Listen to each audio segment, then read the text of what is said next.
The world is strange, a cruel disguise, a place I can't seem to recognize. Freedom's a battle I fight alone, but the road ahead feels carved in stone. The whispers call, the shadows sway, the past still tries to pull me away. I'm free they say, but at what cost? A man adrift, already lost.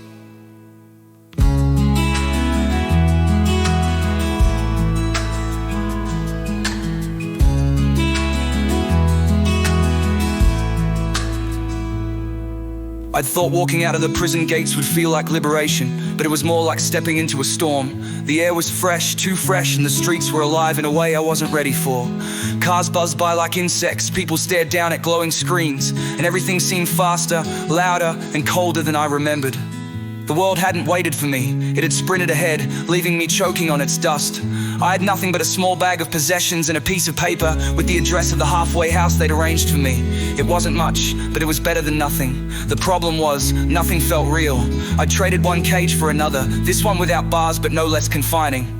The halfway house was crowded and smelled faintly of mildew and old coffee. My roommates were other men like me, ghosts of lives gone wrong. They didn't ask questions, and neither did I. But every night as I lay on the thin mattress with springs digging into my back, I could hear their restless tossing, their murmured confessions in their sleep. We were all the same, haunted and hollow.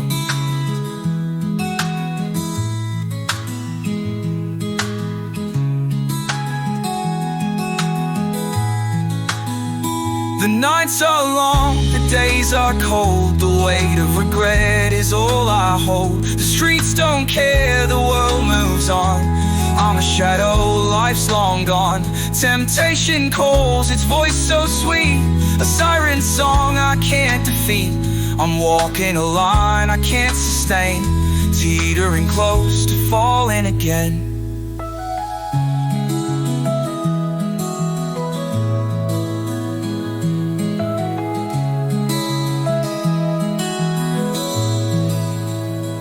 Finding work was harder than I'd imagined. No one wanted to hire a man with my record. Every application felt like a formality, every interview an exercise in futility. They'd smile politely, thank me for my time, and then disappear into the sea of people who hadn't spent 2 decades in a cell.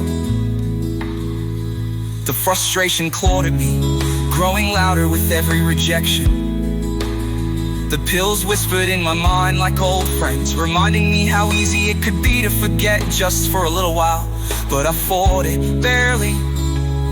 The scars on my arms and the ache in my gut were constant reminders of what the pills had cost me. Still the fight was getting harder, the world heavy.